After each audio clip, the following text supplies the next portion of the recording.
श्रीमद् भगवद गीता दूसरा अध्याय 39वां श्लोक।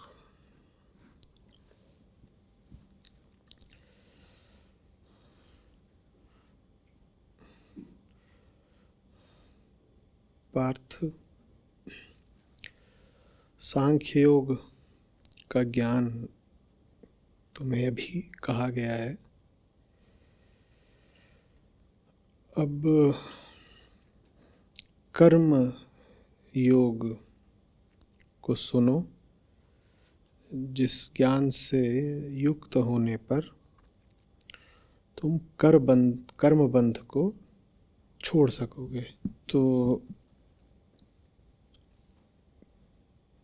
दूसरे अध्याय में श्री कृष्ण सांख्य योग से शुरुआत करते हैं। सांख्य योग से आशय यहाँ आत्मज्ञान है, और ये चर्चा हम पहले भी कर चुके हैं कि सांख्य माने ज्ञान, गीता के संदर्भ में सांख्य माने ज्ञान माने आत्मज्ञान, और योग माने कर्मयोग माने निष्काम कर्मयोग। ठीक है, और हमने ये बात पहले भी करी है कि श्री कृष्ण का अपूर्व योगदान ही यही है कि उन्होंने ज्ञान को और योग को एकीकृत कर दिया। अन्यथा मन तो भिन्नताएं और भेद ही तलाशता है कि इतने पृथक प्रकार के मार्ग हैं, ज्ञान अलग है, योग अलग है, कर्म अलग है, फिर भक्ति भी अलग है, फिर उपासना के न जाने कितने तरीके।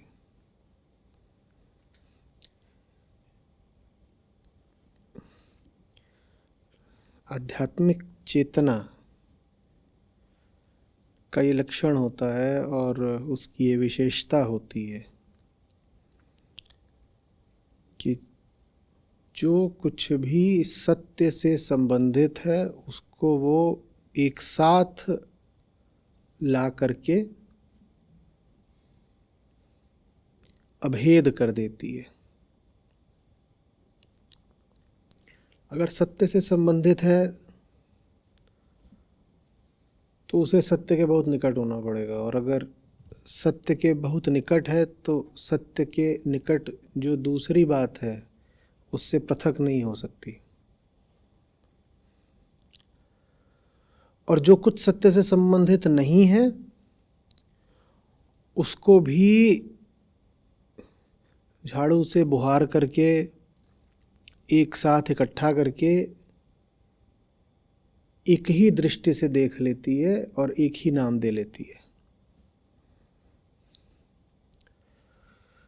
तो कुल मिलाकर के दो ही बचते हैं,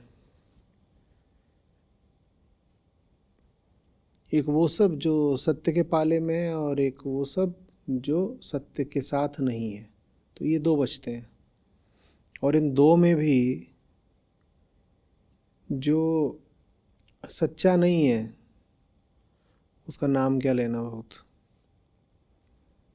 तो फिर उसकी उपेक्षा कर दी जाती है, उसको महत्वहीन और नगण्य मान लिया जाता है, एक तरफ रख देते हैं उसको और भूल जाते हैं, मिथ्या है ही नहीं, मिटा दो, मिटा हुआ है तो भुला दो, मन से हटा दो। तो बचता क्या है फिर? बस एक बचता है, वही एक है जो वास्तविक है, वही है जो मन के केंद्र में विराजने योग्य है। श्री कृष्ण ने वही काम भगवत गीता में करा है। तो आरंभ करा था उन्होंने दूसरे अध्याय का आत्मज्ञान से,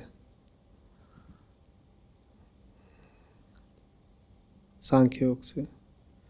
प्रकृति है, तुम हो, इसको सांख्य की भाषा में पुरुष कहेंगे,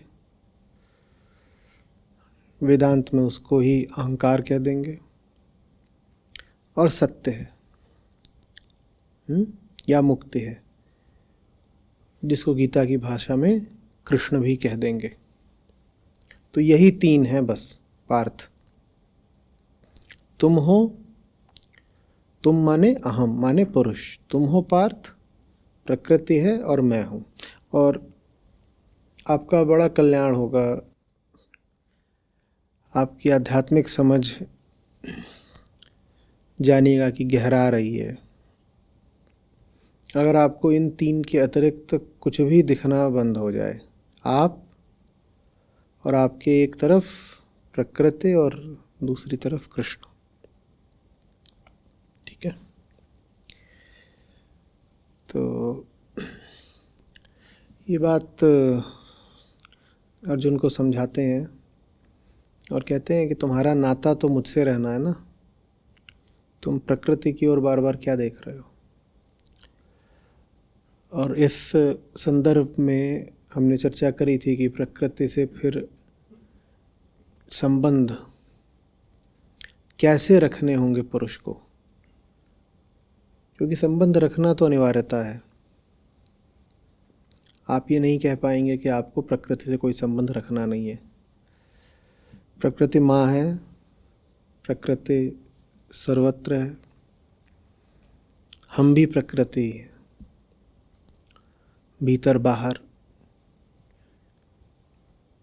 जो हमारा तथ्य है वो तो प्रकृति ही है। हाँ, प्रेम है हमारा एक, वो प्रकृति से परे है। तो प्रकृति ही प्रकृति है, उसी ने जन्म दिया है, वही कामना बनकर जिलाए रखती है, वही मृत्यु बन जाती है। तो उससे हटकर तो कुछ है नहीं। तो पार्थ तुम्हें संबंध तो रखना ही पड़ेगा प्रकृति से।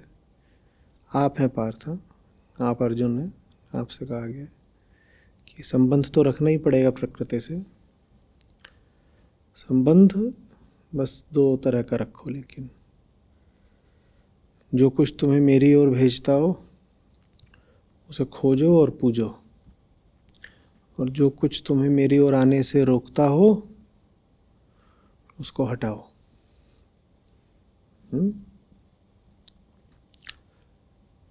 तो जो कुछ तुम्हें मेरी ओर माने सत्य की ओर आने से रोके उसे हटाना है। और अभी ये जो पूरा कौरव पक्ष खड़ा हुआ है ये सत्य के विपरीत ही खड़ा हुआ है, देख रहे हो ना पार्थ। तो इसको तो तोड़ना पड़ेगा। प्रकृति से रिश्ता रखने की जो शर्त है वो पूरी करनी पड़ेगी। शर्त में ये भी निहित है कि जो मेरी याद दिलाए, जो तुम्हें मेरे पक्ष में खींच लाए, उसको पूजना है। और शर्त में दूसरा बिंदु ये है कि जो मेरे विरुद्ध खड़ा हो उसकी या तो उपेक्षा करनी है, उसको तोड़ देना है, मिटा देना है, वध करना पड़ेगा। और अब स्थितियां संयोग तुमको जहाँ ले आए हैं पार्थ, वहाँ तुम अब इस कौरव दल की उपेक्षा तो कर नहीं सकते। हमने चाहा था कि उपेक्षा कर ले, हमने चाहा था कि इनको एक तरफ करके शांतिपूर्वक जीवन का निर्वाह कर ले, पर वैसा हो नहीं पाया। तो अब तो आमने सामने खड़ी गए, तो इनको तो मारना ही पड़ेगा पार्थ। मेरी ओर आने की जो शर्त है वो पूरी करनी पड़ेगी। तो ये सब समझाया श्री कृष्ण ने दूसरे अध्याय के आरंभ में ही अर्जुन लगा नहीं कि बहुत समझ पा रहे हैं। तो फिर श्री कृष्ण ने क्या करा, एकदम तल बदल कर अर्जुन को उनका क्षत्रियत्व याद दिलाने लगे। अभी बहुत दूर की बात है, कहाँ तो कह रहे थे कि अहम हो तुम और आत्मा ही तुम्हारा सत्य है, और कहाँ बात वर्ण पर आ गई और समाज पर आ गई कि देखो तुम्हें समाज से निंदा मिलेगी, पाप के भागी होगे, स्वर्ग नहीं मिलेगा। तो इससे जो कृष्ण की दृष्टि है वो पता चलती है, दार्शनिक से मनोवैज्ञानिक हो गए।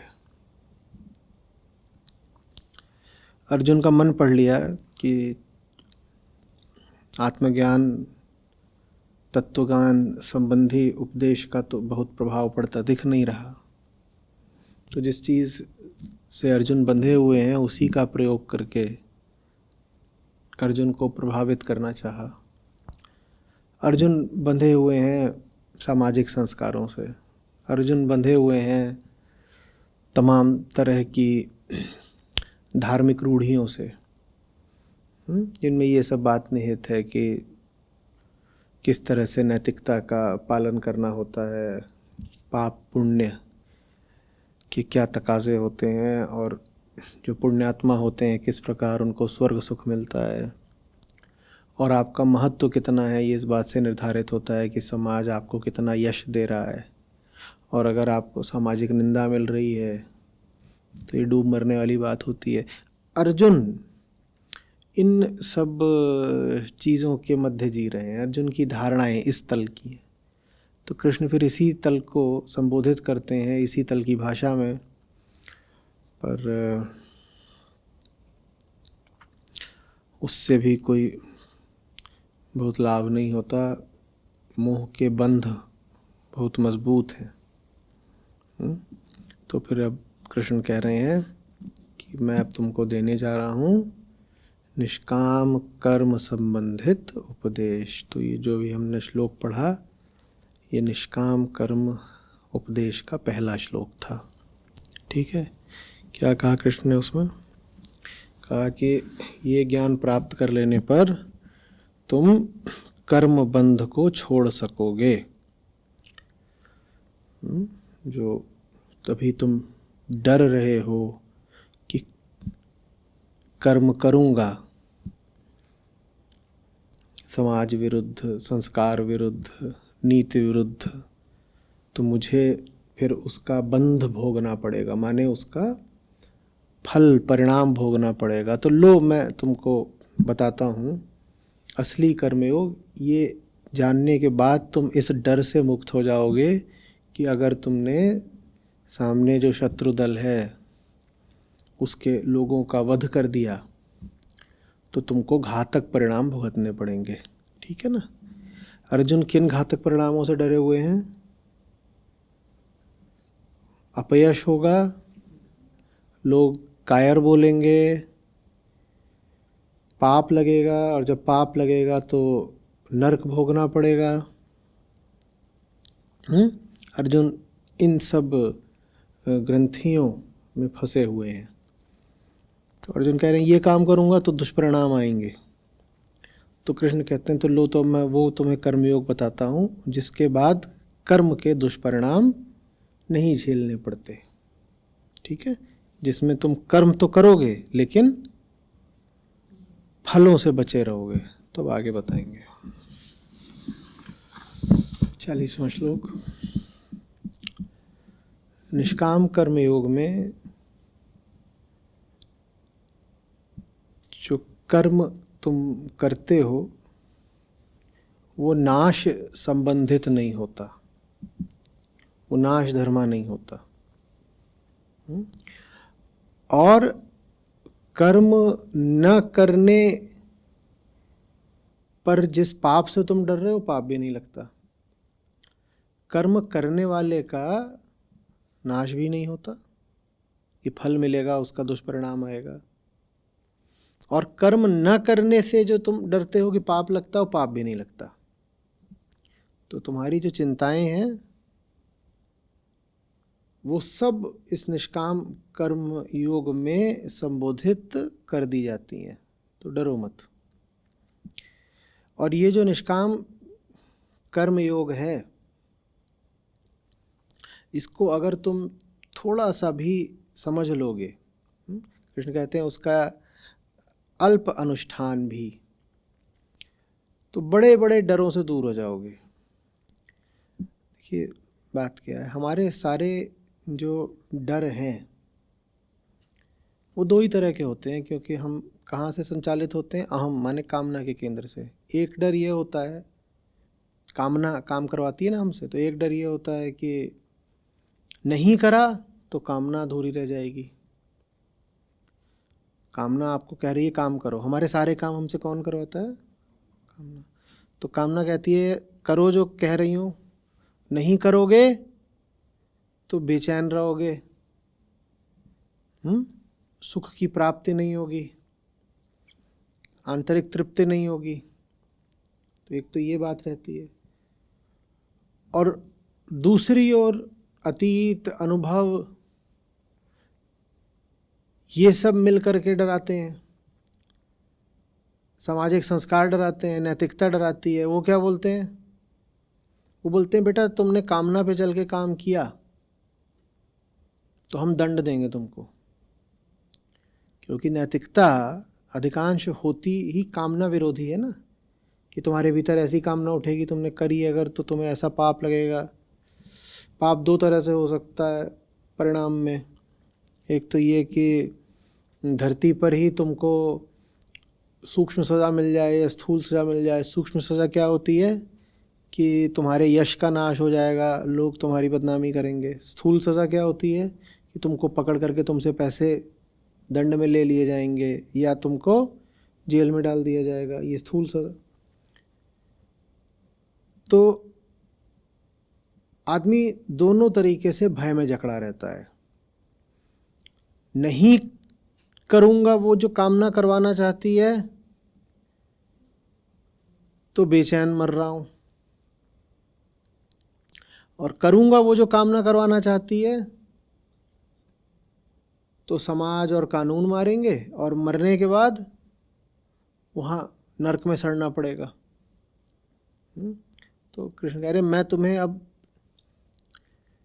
ऐसा खास कर्म का सिद्धांत बताऊंगा जिसमें कर्म भी कर ले जाओगे और दोनों तरह के जो भय होते हैं उनके ग्रास भी नहीं बनोगे। क्योंकि समझ गए कि अर्जुन कर्म करेगा नहीं, अर्जुन कर्म करेगा नहीं। कौन सा कर्म? हाँ, वो निष्काम कर्म इस संदर्भ में, इस पल में, युद्ध भूमि में क्या है? युद्ध करो। वो दिख रहे नहीं कर रहे। और क्यों नहीं कर रहे अर्जुन युद्ध? वही उनको डर लगा हुआ है, कुछ मान्यताएं उनकी पकड़ी हुई है। भीतर से मोह है, वो एक बात है, और उसके अलावा सामाजिक रूढ़ियां हैं और धार्मिक उनकी मान्यताएं हैं। मोह, समाज और नर्क। तो मोह, समाज और नर्क। मोह है, युद्ध कर लूंगा तो समाज में अराजकता फैल जाएगी। क्या होने वाला है समाज में? क्या कहा था अर्जुन ने? वर्ण संकर पैदा हो जाएंगे। भीतर पहली बात तो मोह लगा हुआ है कि मेरे वो सब वहाँ खड़े हुए हैं, मित्र हैं, बंधु हैं, पितामह हैं, आचार्य हैं, लोग हैं यहाँ खड़े हुए हैं, तो एक चीज़ मोह है। फिर समाज की बात उनको विचलित करती है कि मार दिया सारे सब मर जाएंगे, स्त्रियां दूषित हो जाएंगी। और तीसरी चीज़ से डरते हैं, कहते हैं ये सब मैंने कर दिया तो वो सब जो पितर लोग हैं उनकी आत्माएं जो हैं वो पानी नहीं पाएंगी तो कुपित हो जाएंगी और अतृप्त रहेंगी, श्राप देंगी, तो मैं नरक में सड़ूंगा। तो ये 3 चीज़ें हैं मोटे तौर पर जो अर्जुन को कर्म करने से रोक रही हैं। कर्म करूंगा तो ये हो जाएगा। तो कृष्ण कह रहे हैं मैं तुम्हें वो कर्म बता रहा हूँ जिसमें कर्म भी हो जाता है, कोई पाप नहीं लगता, कुछ नहीं भोगना पड़ता, फल नहीं मिलता, परिणाम नहीं झेलना। मैं तुमको वो बताने जा रहा हूँ। ठीक है। तो आगे कहते हैं कि अब मैं तुमको जो बताऊंगा कर्म वो एक ही चीज़ है। तो एक विशिष्ट यहाँ पर बात लेके आते हैं, व्यवसायत्मिकता बुद्धि। व्यवसायत्मिकता बुद्धि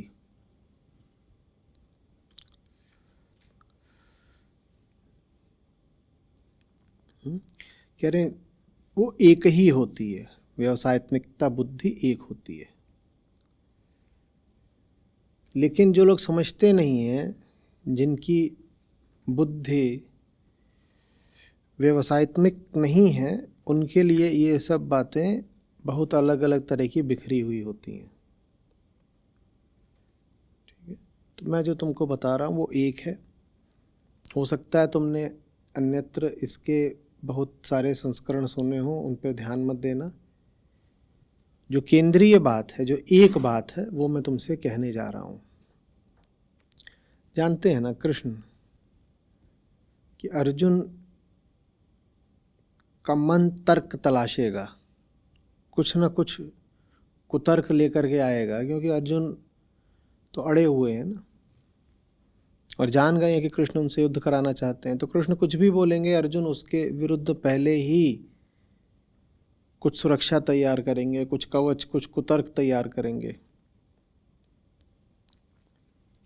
तो कह रहे हैं कि सुनो, मैं जो तुमको बता रहा हूँ वही एकमात्र और असली चीज़ है।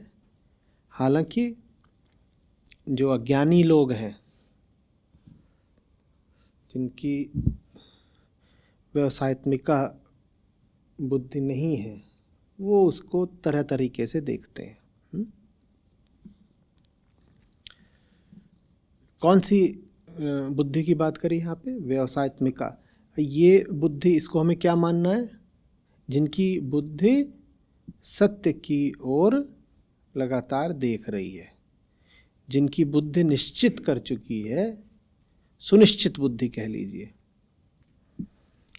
जिनकी बुद्धि तय कर चुकी है कि मुझे तो सत्य की ओर ही बढ़ना है, उधर को बढ़ने के लिए जो तर्क हैं वो तलाशूंगी, ठीक काम करने के लिए तर्क तलाशूंगी। कुल मिलाकर के बात नीयत की है, इरादे की है, कामना की है।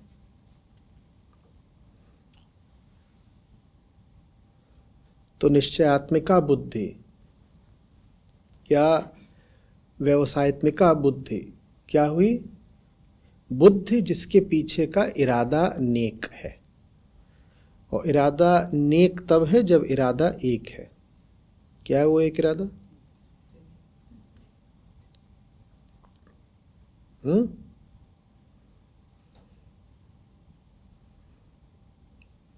अच्छा है ना, एक सूत्र हमें और मिल गया। कोई पूछे नेक कौन है? कौन नेक है? जो एक है, या जिसके लिए एक है। जिसके लिए 2 हैं, 4 हैं, 10 हैं, जो बटा हुआ है वो नेक नहीं हो सकता।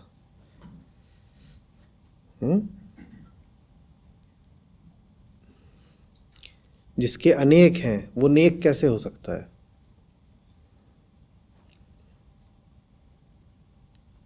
तो नेक मन की, नेक बंदे की पहचान कैसे करोगे? निश्चयात्मिका बुद्धि से। और इन दोनों को कभी अलग मत समझ लेना। कभी सुनो निश्चयात्मिका बुद्धि, कभी सुनो व्यवसायत्मिका बुद्धि, तो ये दोनों एक हैं। ठीक है। बुद्धि प्रकृति होती है, बुद्धि का संचालन चेतना करती है। बुद्धि ठीक वैसी ही चीज़ है जैसे आपका हाथ। बुद्धि ठीक वैसी ही चीज़ है जैसे कि ये मग, ये प्रकृति ने आपको दिया हुआ है। आप इसमें क्या भरते हो, किस उद्देश्य से भरते हो, वो आपका चुनाव होता है। निश्चयात्मिका बुद्धि वो जो तय कर चुकी है, बुद्धि नहीं तय कर चुकी, वास्तव में बुद्धि के पीछे की कामना तय कर चुकी है, माने अहम तय कर चुका है। कामना तो अहम की होती है ना, वो तय कर चुका है कि बुद्धि को एक ही दिशा में लगाना है। बुद्धि तो किसी भी दिशा में लग सकती है, बुद्धि तो तुम्हारे हाथ का औजार है, उससे कुछ भी कर सकते हो, है ना। तुम्हारे पास कोई उपकरण हो, उससे तुम अपनी बेड़ियां भी काट सकते हो, अपना भी गला काट सकते हो, किसी और गला भी काट सकते हो, कर सकते हो ना। तो क्या पता है कि उपकरण का उपयोग क्या करना है। आपके पास तीक्ष्ण बुद्धि हो, ये अपने आप में कोई बहुत हर्ष या गौरव की बात नहीं होती है।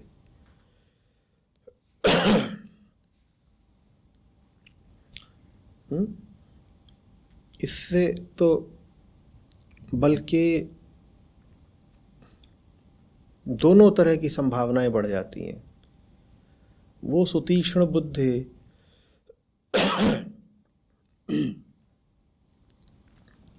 अगर सतमुखी अहंकार के हाथ में पड़ गई, बहुत अच्छी बात है, लाभ होगा। लेकिन वही बुद्धि अगर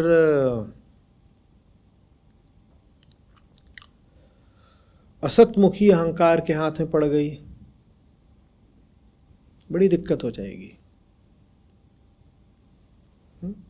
जैसे कि कोई उच्च कोटि का हथियार किसी बड़े हिंसक, कपटी, स्वार्थी आदमी को मिल गया हो, तो 43वें और 44वें श्लोक में कह रहे हैं कि मैं जो बात बताने जा रहा हूँ वो 42वें में कहा था ना, मैं जो बात बताने जा रहा हूँ वो अज्ञानियों की अनिश्चयात्मिका बुद्धि में नहीं आता। उनको दूसरी, तीसरी, पांचवी बातें जो हैं वो ज़्यादा सुनाई देती हैं, उनका मन उधर ज़्यादा लगता है। अब उसी बात को और विस्तार से बता देते हैं 43वें 44वें श्लोक में कि कौन से ऐसे लोग हैं जिनको मेरी बात समझ में नहीं आने वाली है। पार्थ क्या प्रयास कर रहे हैं कृष्ण कह रहे हैं देखो, मैं अब आगे जो बातें बताऊंगा, जो लक्षण गिनाऊंगा, अगर इनमें से कुछ तुम में भी हैं तो पहले ही अपने आप को उनसे ज़रा अलग कर लो, वरना अब जो बात आने जा रही है उसको सुन पाओगे नहीं।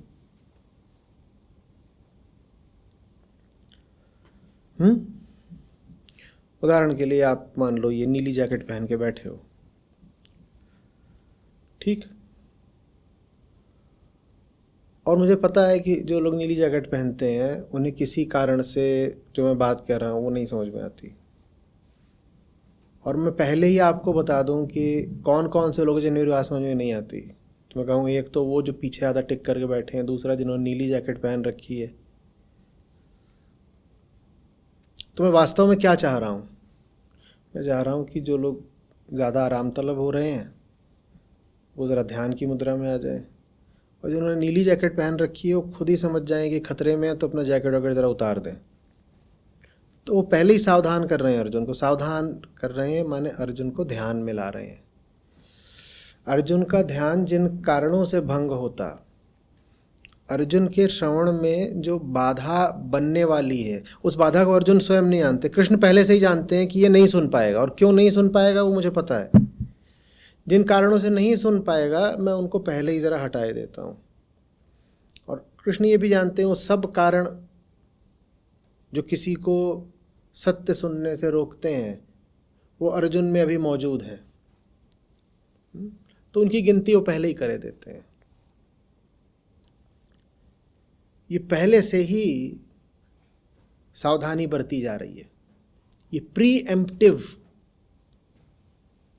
चतुराई है। बात बता दें, अर्जुन को समझ में नहीं आए, फिर बोले कि अर्जुन तुम्हें इसलिए समझ में नहीं आई क्योंकि तुम्हारे साथ ये समस्याएं थी, तो अर्जुन कहेंगे देखो समझा पाए नहीं, अब बहाने बता रहे हैं।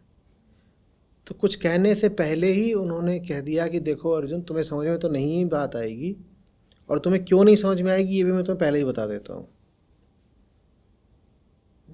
हम सब अर्जुन ही हैं और हमें कुछ समझ में नहीं आता। और हमें क्यों नहीं समझ में आता वो कृष्ण ने समझाने से पहले ही बता दिया है। कृष्ण ये नहीं कर रहे कि समझा दें फिर आपका मुंह देखें, आपको समझ में नहीं आया तो कहें कि अच्छा समझ में नहीं आया, शायद इसलिए नहीं समझ में आया होगा। ऐसे नहीं, वो समझाने से पहले ही बोल देते हैं बेटा तुम्हें कुछ समझ में आएगा नहीं, और वजह ये रही। क्या कारण है? पहला, जिनको नहीं समझ में आता वो कौन है? अल्प बुद्धि वाले, बुद्धि बहुत कमज़ोर है तो समझ में नहीं आता। अर्जुन को बोल रहे हैं तुम्हें कैसे समझ में आएगा। अब अल्प बुद्धि से आशय क्या है? अल्प बुद्धि से आशय अहंकार की अल्पता से है। बुद्धि कमज़ोर है माने ये नहीं है कि आईक्यू कमज़ोर है, माने ये नहीं है कि गणित के सवाल दिए जाएंगे और जो ज़्यादा जल्दी हल कर लेगा वो कृष्ण को ज़्यादा आसानी से तत्परता से समझ लेगा। नहीं, अल्प बुद्धि से आशय है बुद्धि का संचालन अल्प अहंकार कर रहा है। अल्प किसको कहा गया है? उसके लिए आपको उपनिषदों की ओर जाना होगा, जहाँ आपको बताया जाता है कि नाल्पे सुखम अस्ति, यो वै भूमा तत्सुखम।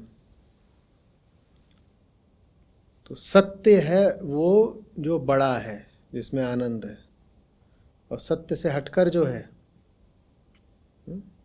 अहम, उसमें कोई सुख नहीं है। अल्प पर्याय है अहंता का। ठीक है, तो अल्प बुद्धि क्या हुई? सांसारिक अर्थों में अल्प बुद्धि वाला वो हुआ जो गणित के जटिल सवाल ना हल कर पाए। आध्यात्मिक अर्थ में अल्प बुद्धि वाला वो हुआ जिसकी बुद्धि क्षुद्र अहंकार द्वारा संचालित है। अल्प माने क्षुद्र, छोटा, संकुचित, संकीर्ण, अल्प। तो पार्थ ये लोग नहीं समझ पाते। तो पहला जो अल्प बुद्धि वाले हैं उनको नहीं समझ में आता। दूसरा, जो शब्द लिखा है यहाँ पर वेद वादरताह, माने जो वेदों में कामना मूलक कर्म हैं उन पर बड़े हर्षाने वाले जो लोग होते हैं, माने जो वेदों के कर्म कांड को बड़ी श्रद्धा से लेते हैं, ऐसे लोगों को मेरी बातें समझ में नहीं आती।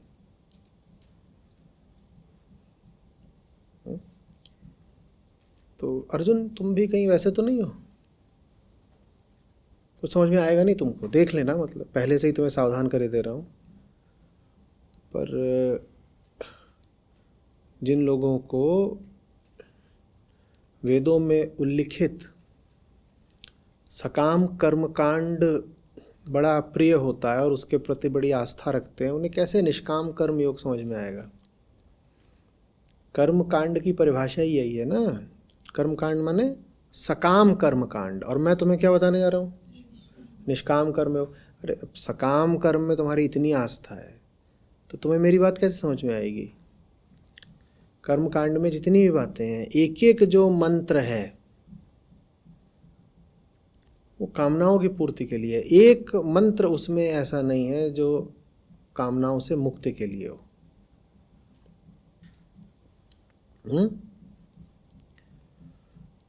मनुष्य को जितनी भी तरह की कामनाएं हो सकती हैं और जितने भी स्रोतों से वो कामनाएं पूरी हो सकती हैं, उन सब कामनाओं को लेकर के मंत्र है। मेरी ये कामना पूरी हो जाए, मेरी इस तरह की कामना पूरी हो जाए, ये मिल जाए, वो मिल जाए। और जहाँ जहाँ कामना पूर्ति की आशा है वहाँ वहाँ द्वार खटखटाया गया है। तो इतने देवता हैं और उनकी इतने प्रकार की उपासना, कामना पूरी करनी है, आप कर दीजिए, अच्छा आप कर दीजिए, अच्छा आप कर दीजिए। अच्छा एक नहीं है, 20 अलग अलग तरह की कामनाएं, कोई तो पूरी कर दे, ये कर्म कांड है।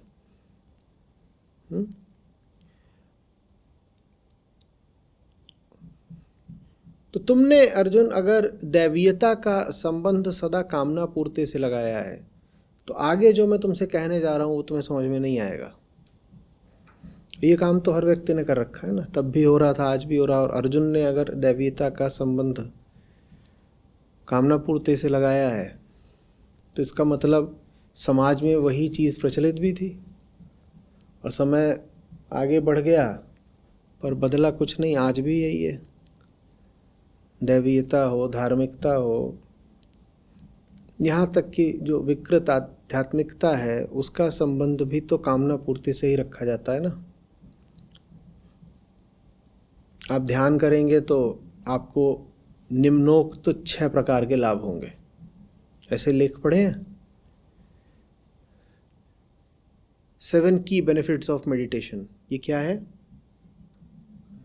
ये सकाम कर्म कांड है। फलाना काम करो, उससे फलाना लाभ होगा। और कृष्ण कह रहे हैं जो लोग धर्म में भी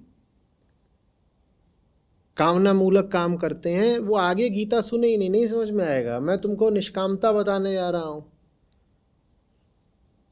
तुम मंदिर जाते हो कामना के लिए, तुम ध्यान लगाते हो कामना के लिए,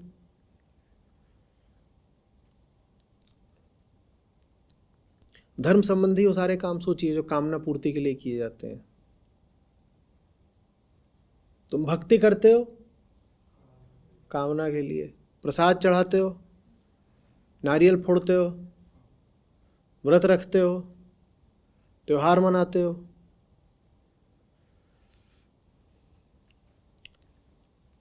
तो फिर तुम्हें मेरी बात समझ में नहीं आएगी, गीता तुम पर बेकार हो जाएगी पार्थ।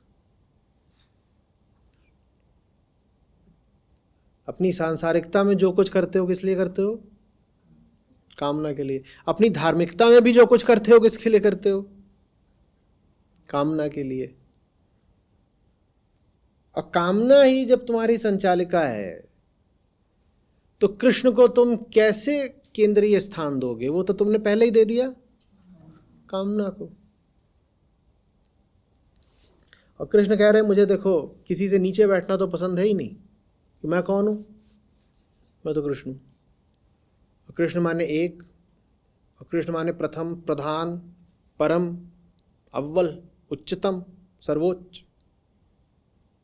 तो मैं कामना से नीचे थोड़ी बैठूंगा कि मेरे पास भी तुम आए तो किस लिए? कामना संचालित होकर। अगर आप कृष्ण के पास भी जा रहे, मान लीजिए आप कृष्ण मंदिर जाते हैं, तो वहां क्यों जा रहे हैं? कामना है। तो कृष्ण के पास ही आपको कौन लेके गया है? कामना। कामना लेके गई ना। तो कृष्ण बड़े हुए आपके लिए कामना। अब कृष्ण आपको कामना के पास लेके नहीं आए हैं, कामना आपको कृष्ण के पास लेकर आई है। तो पहले आपने बात किसकी मानी है? पहले कौन हो गया आपके लिए?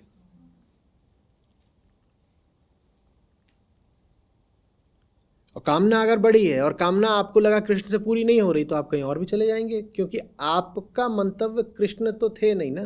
कौन था? तो कृष्ण के साथ 2-4 बार प्रयास करा, प्रयोग करा, बात बनी नहीं, कहीं और चले जाओ, क्योंकि प्रयोजन कृष्ण से बाद में था, पहले प्रयोजन। और कृष्ण कह रहे हैं नंबर 2 पर बैठना मुझे स्वीकार है नहीं। तुम जो करते हो, तुम मंदिर भी आते हो कामना के लिए, तुम दान भी देते हो कामना के लिए, तुम बड़े बड़े श्लोक दोहरा सकते हो, तुम ग्रंथों का वाचन कर सकते हो, किसके लिए? रोज सुबह उठ करके सबसे पहले मैं फलाना काम करता हूं। क्यों करते हो? कुछ मिलेगा। तो छोड़ो, फिर आगे बात बढ़ो ही मत।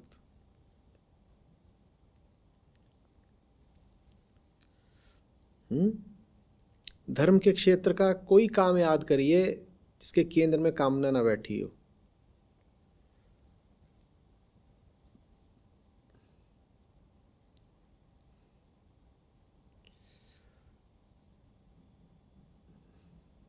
कुछ याद आ रहा है? कुछ भी ऐसा जहाँ कामना ना बैठी हो, जहाँ कुछ नहीं चाहिए पर धार्मिकता है। हम कामना से ऐसे चलते हैं कि अगर कभी लगे कि कुछ नहीं चाहिए, बीच बीच में ऐसा होता है, ये लगता है ज़िंदगी बढ़िया चल रही है, अभी कुछ अतिरिक्त नहीं चाहिए। जैसे खूब छक्के खा लिया हो और अब जगह ही ना बची हो पेट में, तो आदमी यही तो कहता है और नहीं चाहिए। तो बीच बीच में हम सब निष्काम कर्मयोगी बन जाते हैं जब पेट एकदम ठसाठस भर जाता है। और जब जिंदगी ऐसा लगता है कुछ दिनों के लिए कि एकदम मस्त चल रही है, सुख छलक रहा है, तब धर्म याद आता है क्या? धर्म भी तभी याद आता है जब कामना अपूर्ण होती है। धर्म बाद में आया, कामना पहले आई। खेल सारा यहाँ है, जो पहला है उसको पहले की जगह पर बैठाने का। कामना पहली नहीं हो सकती।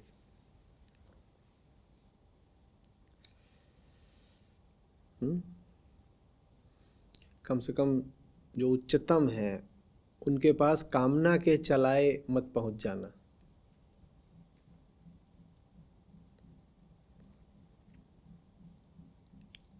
कुछ नहीं पाओगे, कामना पूर्ण नहीं होगी। तुम पूर्ण हो सकते थे, तुम भी अपूर्ण रह जाओगे।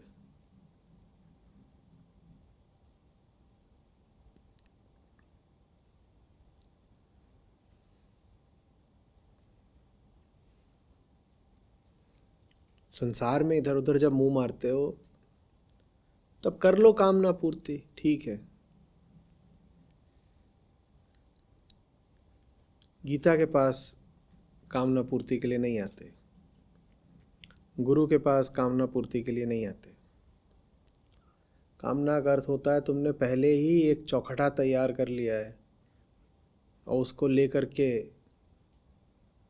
मुंह खोले लार टपकाते आ गए हो कि मेरे इस चौखटे में धर्म की देन को किसी तरह फिट कर दो, मुझे तो ये चीज़ चाहिए जो इस चौखटे में समा जाए। अब कृष्ण तुम्हें जो देना चाहते हैं वो तुम्हारे चौखटे से बहुत बड़ा है, तो तुम्हारे चौखटे में वो समाएगा नहीं, है ना। जब समाएगा नहीं तो क्या बोलोगे? कामना अधूरी रह गई। कामना भी अधूरी रह गई और तुम्हें जो मिल सकती थी बड़ी चीज वो तो दोनों तरफ से मारे गए। कामना भी अधूरी रह गई, तुम भी अधूरे रह गए। वही चौखटा और अपना सा मुंह लेकर के वापस आ जाओगे, कहोगे कुछ नहीं मिला। कामना माने चौखटा न लेके गए होते तो कुछ मिल भी जाता। यहाँ आप आए हैं, गीता सत्र में बैठे हैं, अगर आप इतनी तिकड़म लगाएं कि आज के सत्र से तो मुझे फलाने प्रकार के लाभ होने चाहिए, तो जो लाभ आप चाह रहे हैं वो तो नहीं होंगे। सत्र आपको जो कुछ दे सकता था वो भी नहीं दे पाएगा।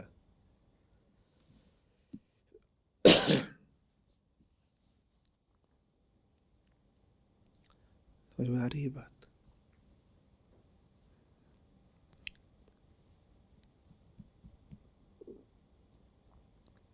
गीता के सामने कामना लेकर नहीं आते, बस आकर बैठ जाओ। कामना पूर्ण होगी कि नहीं होगी ये पता नहीं, ये भी तो हो सकता है कि कामना भूल ही जाओ। और गीता के सामने, विशेषकर गुरु के सामने, कामना प्रश्न बनकर आती है। वहाँ ये थोड़ी कहोगे मुझे फलानी चीज़ दे दो, वहाँ पर तो क्या लेके जाते हो? सवाल। तो सवालों का भी यही है, भूल जाया करो। सवाल लेकर के आओगे, सवाल के चौखटे में पूरे गीता ज्ञान को बांधने की कोशिश करोगे, वो हो नहीं पाएगा, उत्तर कोई मिलेगा नहीं। ये हो सकता है कि चुपचाप बैठ करके सिर्फ सुन लो तो सवाल ही महत्वहीन लगने लगे, भूल ही जाओ सवाल को। क्या हुआ? सवाल का उत्तर मिल गया? नहीं, सवाल को भूल गए। जानते हो समाधान का अर्थ ही क्या होता है? भूल जाना। भूल जाना। सवाल को उत्तर मिलना एक बात होती है, सवाल को समाधान मिलना बिल्कुल दूसरी बात। और समाधान चीज़ ही यही होती है और कुछ भी नहीं। जब आप जान लो कि आपको उस प्रश्न के उत्तर की ज़रूरत ही नहीं है, तब समझ लो समाधान मिल गया प्रश्न का। जब तक आपको प्रश्न के उत्तर की ज़रूरत है तब तक प्रश्न आपके लिए महत्वपूर्ण बना रहा ना। आपको किसी ने कोई बड़ा ज़बरदस्त उत्तर दे भी दिया, तो जब आप उत्तर को स्वीकार रहे हो तो इसी भाव से स्वीकार रहे हो ना कि हाँ, मेरा प्रश्न तो महत्वपूर्ण था, और देखो महत्वपूर्ण प्रश्न को एक महत्वपूर्ण उत्तर मिल गया। अब प्रश्न कोई होता है क्या महत्वपूर्ण? प्रश्न तो उठता है अज्ञान से। अज्ञान महत्वपूर्ण होता है क्या?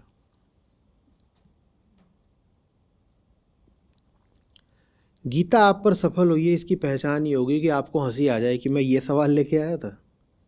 आप अपने सवाल से आगे बढ़ गए, आप अपने सवाल पर झेपने लग गए।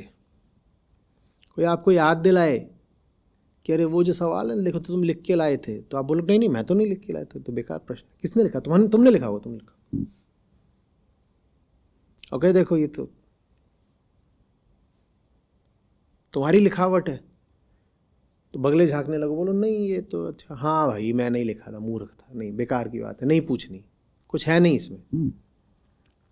तो समाधान माने क्या होता है? कोई बहुत खास उत्तर। समाधान माने बहुत खास उत्तर। समाधान माने कोई उत्तर नहीं। और सवाल हो गया गैर जरूरी। उत्तर नहीं मिला, सवाल महत्व खो गया अपना। आपके सवाल को कोई उत्तर नहीं मिला है। अगर सवाल अभी आपको खास और ज़रूरी और महत्वपूर्ण लगता है, तो आपको मिल गया होगा बड़े से बड़ा उत्तर। आपका सवाल अभी संतुष्ट हुआ नहीं है, क्योंकि सवाल अभी महत्वपूर्ण है। जब तक सवाल महत्वपूर्ण है तब तक आप अभी उस सवाल के ही तल पर बैठे हुए हो। आपको उससे आगे निकलना है। आपका जो सवाल है ना, वो अहम की एक स्थिति का परिचायक है। जिस तल पर सवाल होता है उसी तल पर अहम होता है, और जिस तल पर सवाल होता है उसी तल पर जवाब होता है। तो अहम, सवाल, जवाब ये सब एक ही तल पर लौट रहे हैं, आपको लाभ क्या हो गया? अहम की समस्या ये थोड़ी ही है कि उसके पास सवाल है। अहम की समस्या तो ये है कि वो है और अपने ही तल पर है। उसको क्या मिल गया? एक जवाब मिल गया है, वो जवाब को लेके अपना थोड़ी देर तक झुंझुना बजा लेगा। और कोई जवाब ऐसा नहीं होता, सवाल जिसको दो चार बार परख करके उसमें खोट ना निकाल ले और पुनः सक्रिय ना हो जाए, कह रहे नहीं अभी मैं संतुष्ट नहीं हुआ। ये जो सवाल मेरा जो मुझे जवाब आया था, ये जवाब अच्छा था, अभी मेरे पास थोड़ा एक प्रतिप्रश्न आ गया है। हटाओ, प्रतिप्रश्न आ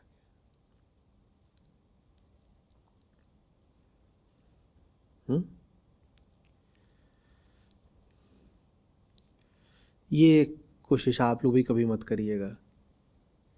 किसी के मन में कोई मुद्दा हो,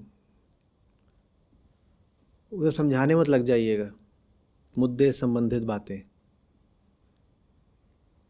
आप कितना भी समझा लेंगे, कोई नहीं समझेगा। सफल आप तभी हैं जब आप उस व्यक्ति को उस मुद्दे से आगे ले जा पाए। तो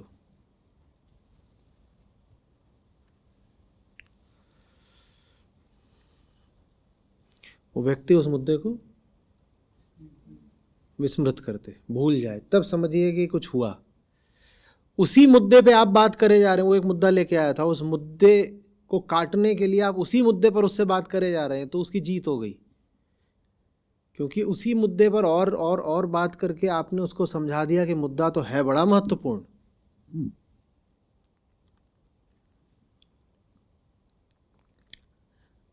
आपकी सच्चाई की जीत तब है जब को आप कुछ ऐसा चमत्कार कर पाएं कि वो अपने मुद्दे को भूल ही जाए।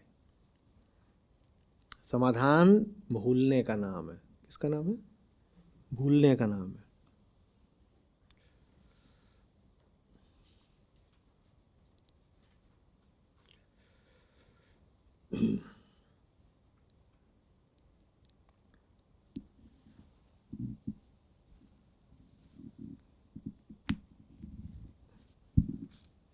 कोई आपको मारने आया था, एक तो ये है कि वो आपको मारने आया था तो आपने और पराक्रम दिखा दिया, आप उससे भिड़ गए और वो आपको मार नहीं पाया, आपने उसको भगा दिया। अब क्या होगा? दोबारा आएगा और तैयारी करके आएगा। संकेत समझ रहे हैं ना? जो मारने आया था ये कौन है? सवाल। और आपने उसको पीट पाट के भगा दिया, या आपके पास उससे बेहतर कुछ हथियार था, ये क्या है? जवाब। तो भागा ही तो है, मर थोड़ी गया। क्या करेगा? वो 4 को लेके आएगा। तो ये पता है मेरा भाई कौन है, 4 को इकट्ठा करके लेके आएगा। समाधान क्या होता है? तो आपको मारने आया, आप बैठे गीता सुन रहे थे और 2-4 शब्द उसके कान में भी पड़ गए, उसने कहा क्या बात, तो कुछ देखें क्या है। और कट्टा लेकर के आया था, उसने आपकी मेज पे रख दिया और बैठा सुन रहा है गीता।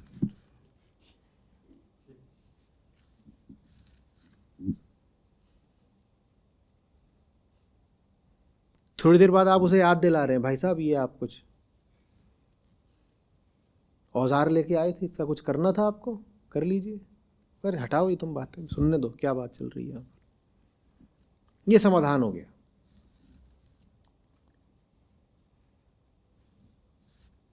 ये समाधान हो गया। वो मारना भूल गया। अब आप उसके पीछे पीछे भागेंगे, भाई अपनी चीज तो लेते जाओ वापस। मेरा चाहिए नहीं, तू रख ले। अंतर समझ में आ रहा है?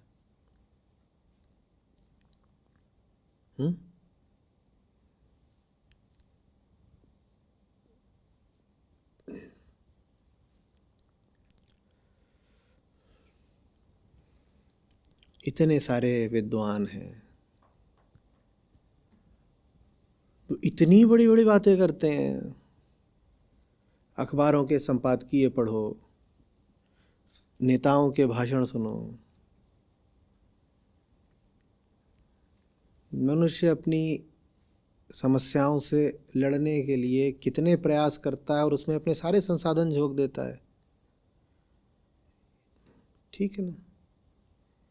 लेकिन कोई आखिरी सफलता से मिल नहीं रही है। बात क्या है? क्योंकि वो सारी बातें होती उन्हीं समस्याओं के बारे में है।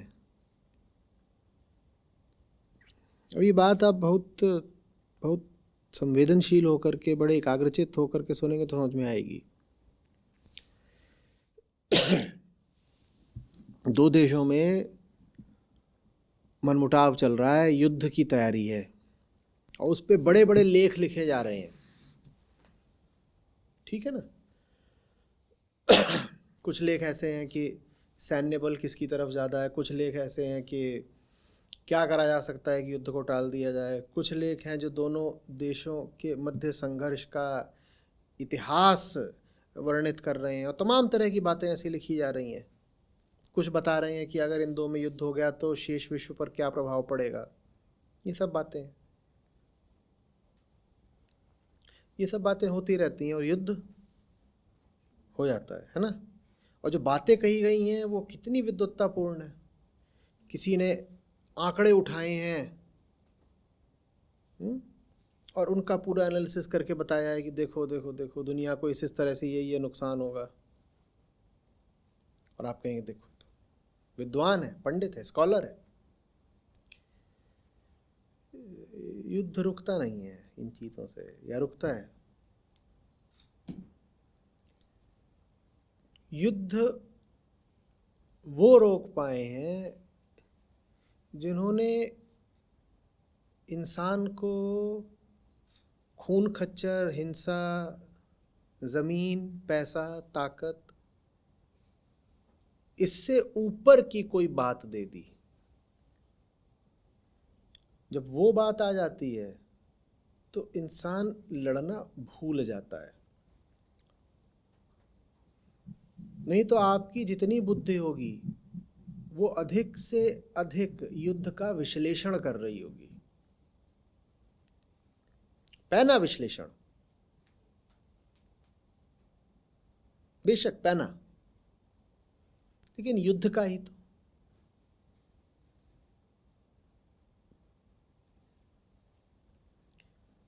किसी भी बात का मूल्यांकन करते समय बस यही मत देखो कि उस बात में बुद्धिमत्ता कितनी है, बारीकी कितनी है या विस्तार कितना है। ये भी देखो कि वो बात किस तल की है, उस बात के केंद्र में क्या है। ये तो बहुत बड़ी बात कह दी, लेकिन कही किस बारे में है, क्या बुद्धिमत्तापूर्ण पांडित्यपूर्ण बात कही है, पर कही किस बारे में है। वही पुरानी कामना पूर्ति के बारे में ही तो बात कही, और क्या कहा है।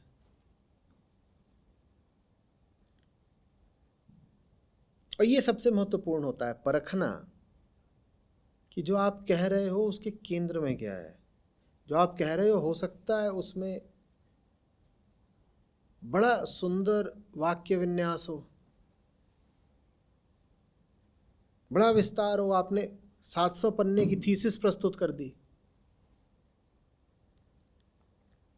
लेकिन कुल मिला के आप जो बोल रहे हो उसके केंद्र में क्या है। आप कह रहे हो कि इतना बड़ा पोथा दिखाकर कि ये सब कुछ कर लो तो युद्ध जीतने में सुविधा हो जाएगी, और युद्ध जीत गए तो क्या मिलेगा। देखो वो उनका फलाना क्षेत्र है, वो हम जीत लेंगे तो वहाँ पर पानी अच्छा है और ज़मीन के नीचे खनिज अच्छे हैं,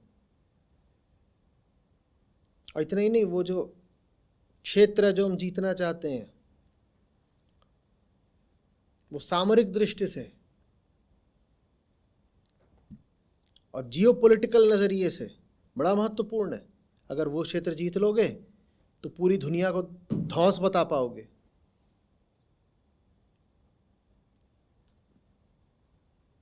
उसके लिए आपने एक 700 पन्ने का विद्वत्तापूर्ण पोथा तैयार करा।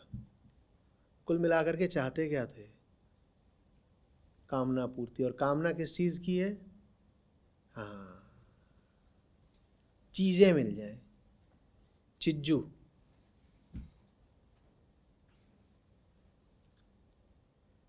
वैसे कॉन्फ्रेंसेस हो रही हैं बड़ी बड़ी, उसमें दुनिया भर के विद्वान आकर के बैठे हुए, एक्सपर्ट्स, विशेषज्ञ कहला रही है, और उनके ऐसे गंभीर चेहरे, और कुल मिलाकर के वो जो पूरी बात कह रहे हैं उसके केंद्र में क्या बैठी हुई है, चिज्जू।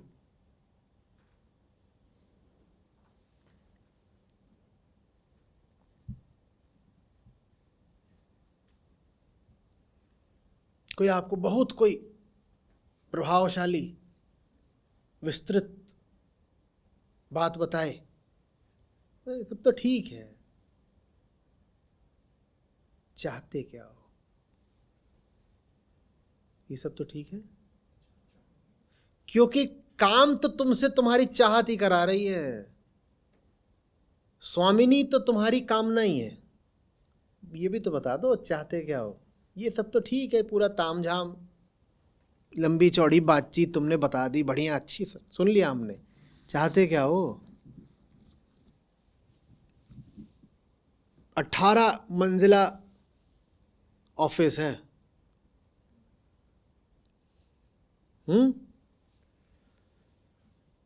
5 महाद्वीपों और 50 देशों में हमारी कंपनी सक्रिय है।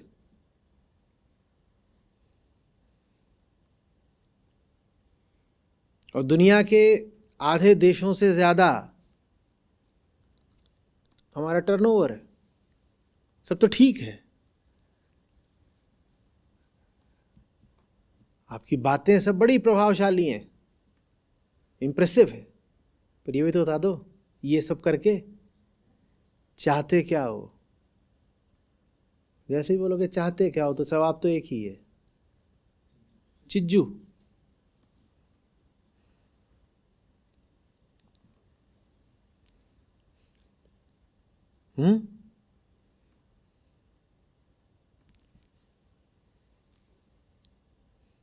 जैसे छोटे बच्चे एक दूसरे को चिढ़ाने के लिए एक दूसरे की छत के ऊपर अपनी पतंग ले जाएं, पहले हुआ करता था। अब तो पतंगे नहीं उड़ाते, पहले पतंगे उड़ाते थे। तो पतंग, दूर वाला घर है, उसको ठीक उसके ऊपर ले गया है, वो उसको पीछे से कोंच रहा है कि अब तुझ में हिम्मत हो तो ज़रा काट के दिखा। वैसे दुनिया के जो दो सबसे बड़े शक्तिशाली देश हैं सामरिक आर्थिक दृष्टि से, उसमें से एक दूसरे के ऊपर गुब्बारा उड़ा रहा है। क्या कर रहा है? गुब्बारा उड़ा रहा है। ये हमारी मेधा का स्तर है।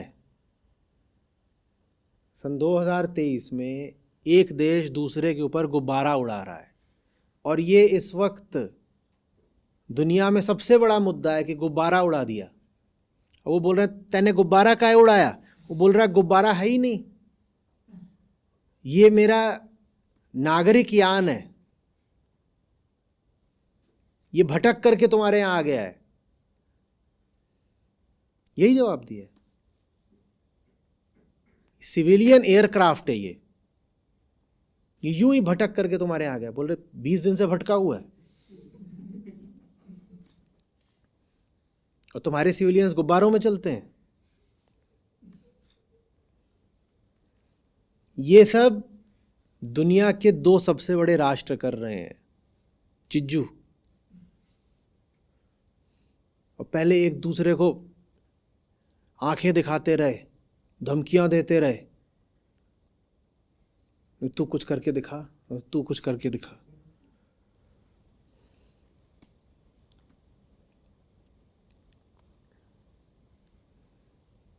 और फिर एक ने हवाई जहाज भेजे और गुब्बारा फोड़ दिया। और गुब्बारा फोड़ दिया तो वो वाला रोने लगा, बोला मेरा गुब्बारा फोड़ दिया। नहीं, काम तो बहुत बड़े बड़े कर रहे हो, उसके केंद्र में क्या है? अल्पता ही तो, क्षुद्रता ही तो। और ये क्या है?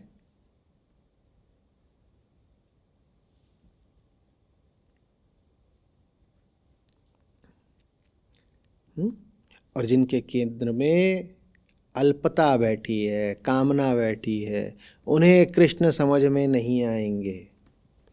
ज़्यादातर लोग जिनको हम सम्मान देते हैं, जो महत्वपूर्ण शक्तिशाली पदों पर आसीन हैं, उनकी शक्ति का विस्तार बहुत होता है। हो सकता है उनके ज्ञान का विस्तार भी बहुत हो, पर विस्तार से कुछ नहीं होता। उस समूचे विस्तार के केंद्र में कोई बहुत टुच्ची सी चीज बैठी होती है। कृष्ण कह रहे हैं ऐसों को मैं समझ में नहीं आऊंगा, पहले ही आगाह किए देता हूं। जहां ये गुब्बारेबाजी चल रही है, वहां गीता कैसे प्रवेश करेगी?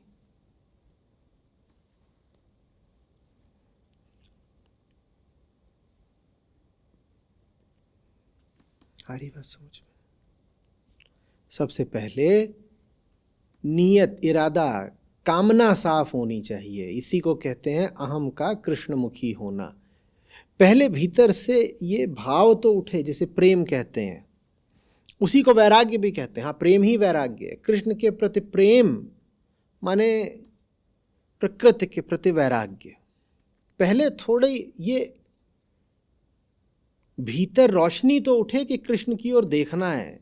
वो कामना तो हो कि कुछ है क्या इस जगत के पार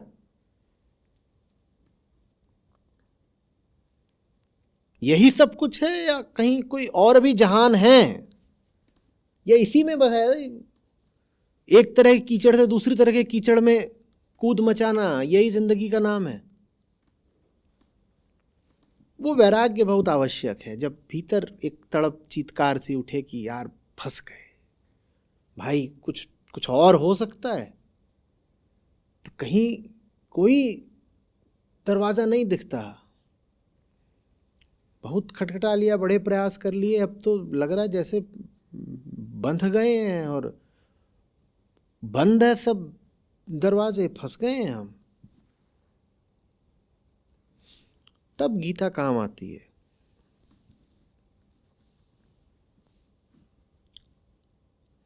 यहां पर आकर के कृष्ण भी विवश हो जाते हैं।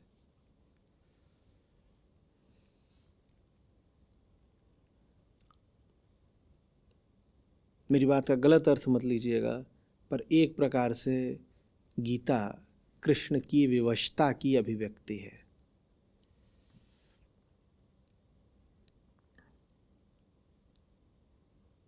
अन्यथा इतना प्रयास न करना पड़ता।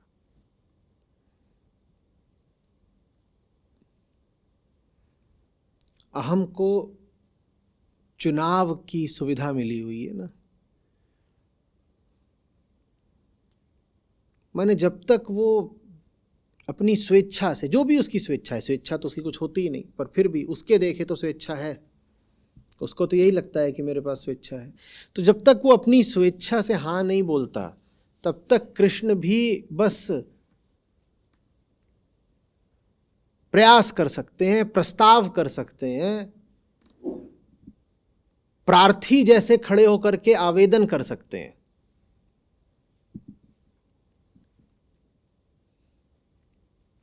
विवश अनुभव करते हैं।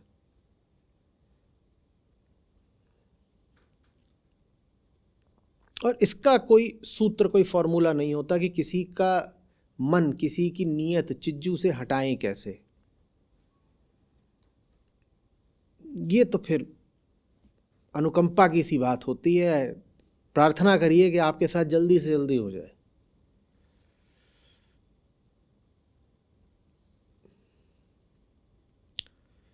नहीं तो यूं ही थोड़ी।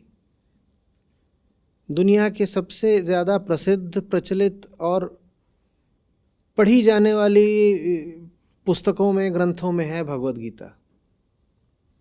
होना तो ये चाहिए कि जो एक बार पढ़ ले उसका काम निपट जाए। ऐसा होता थोड़ी है। क्यों नहीं होता? क्योंकि मन चिज्जू में लगा हुआ है। तो गीता को भी अगर वो आदर देता है तो ये सोच करके कि गीता पढ़ने से चिज्जू मिल जाएगा। और कृष्ण कह रहे नहीं भाई, गीता गीता के लिए पढ़ो, गीता चिज्जू के लिए नहीं पढ़ो, वरना कामना प्रमुख हो जाएगी, कृष्ण नहीं प्रमुख रह जाएंगे।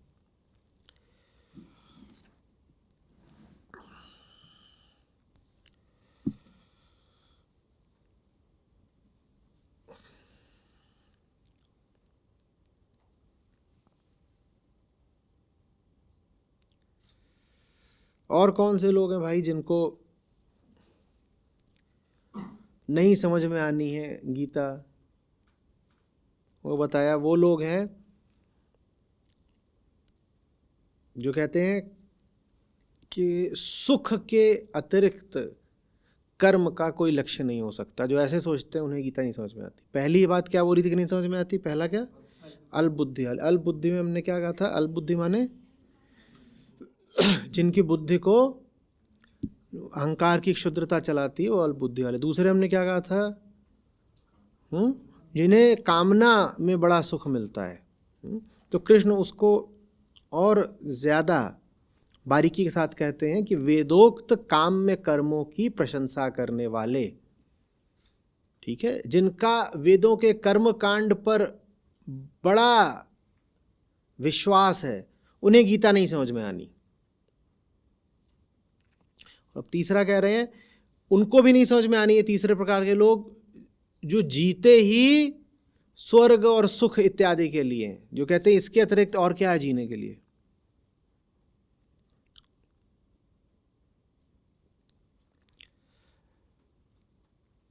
कामना युक्त स्वर्ग को ही परम पुरुषार्थ, परम अंत मानने वाले। आखिरी बात क्या है?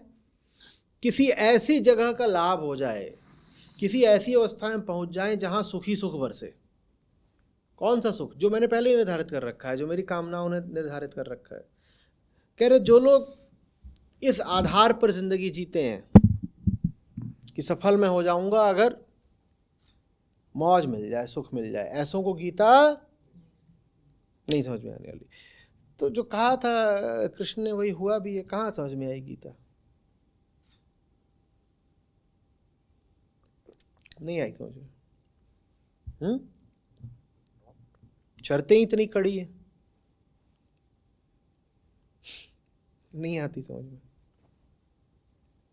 और लोग तब भी घूमते कहते मैंने ही पढ़ी, मैंने ही पढ़ी है। तुमने पढ़ी होती तो तुमने ये दूसरे अध्याय के 43वें 44वें श्लोक भी पढ़े होते ना, जिसमें लिखा है कि तुम्हारे पढ़ने से कुछ नहीं मिलेगा तुमको।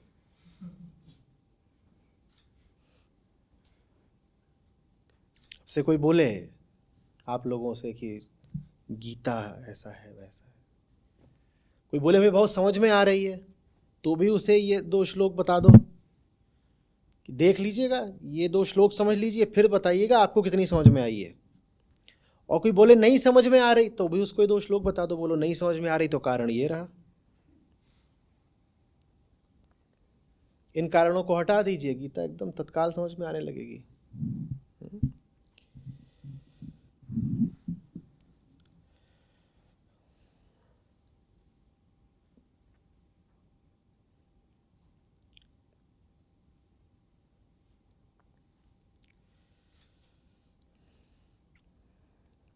ऐसे कर्म करने वाले जिसमें उद्देश्य ही बेहतर जन्म की प्राप्ति होता है कि अच्छे काम करो तो आगे और अच्छा जन्म मिलेगा, इस तरह की जिनकी धारणाएं होती हैं उनको नहीं गीता समझ में आने वाली। माने जिनका पुनर्जन्म वगैरह में विश्वास होता है उन्हें गीता नहीं समझ में आएगी। और तुर्रा ये है कि बहुत लोग कहते हैं साहब गीता में ही तो लिखा है कि पुनर्जन्म होता है। मेरे पास आते कह रहे हैं, एक और तो आप कह रहे हैं आप गीता पढ़ाते हैं, दूसरी ओर आप पुनर्जन्म में विश्वास नहीं रखते। गीता ही तो बताती है पुनर्जन्म होता है। गीता बता रही है कि जो पुनर्जन्म में विश्वास रखते हैं उन्हें गीता नहीं समझ में आएगी।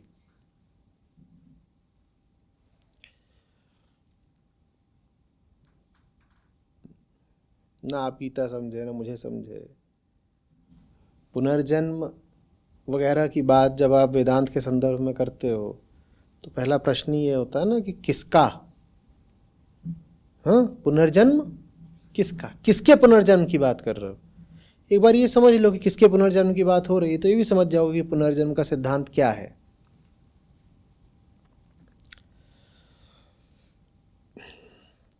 सुख भोग और ऐश्वर्य देने वाली तमाम तरह की क्रियाओं से आसक्त लोग, इनको गीता समझ में नहीं आती। ये कृष्ण सूची को लंबा करते जा रहे हैं, पूरी मानवता को ही अपनी सूची में समेटते जा रहे हैं। कह रहे हैं कोई बचना नहीं चाहिए, ऐसी शर्तें लगा दो कि पूरी आबादी ही इनमें समा जाए, सुनिश्चित हो जाए कि कोई नहीं समझेगा गीता को। तो सुख भोग और ऐश्वर्य देने वाले कामों के प्रति आसक्त लोगों को गीता नहीं समझ में आ जाती।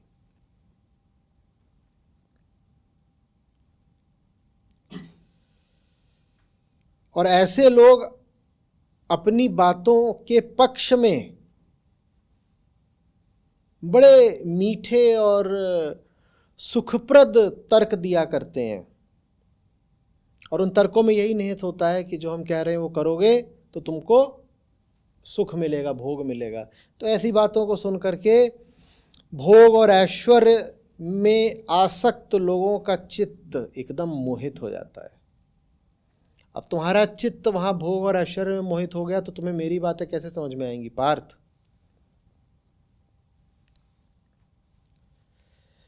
तो पार्थ ऐसे लोगों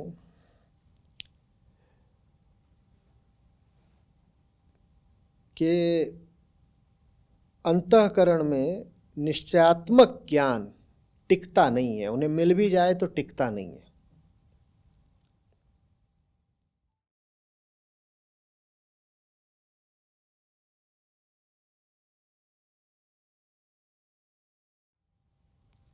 व्यवसायात्मिका बुद्धि समाधौ न विधीयते।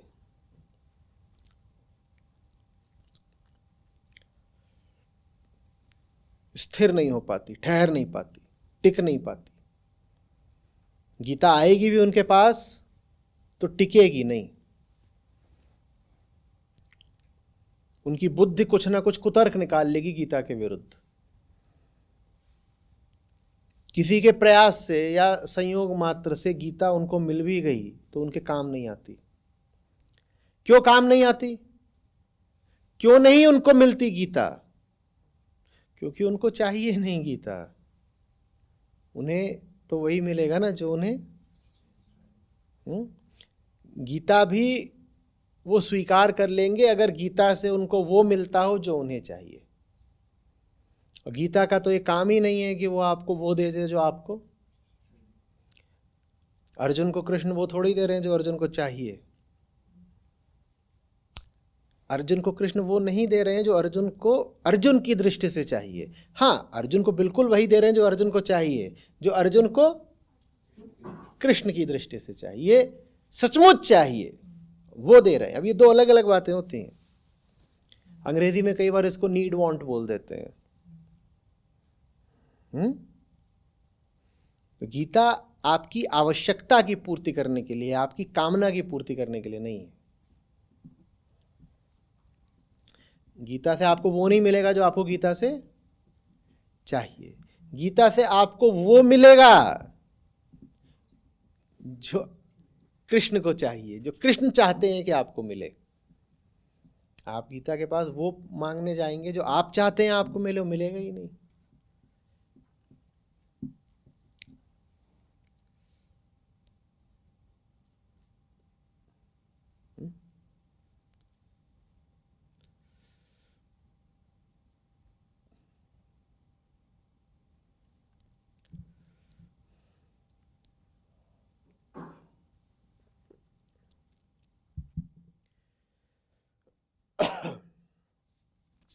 ये लिख लिया है कौन कौन से लोगों को गीता नहीं रुचने वाली।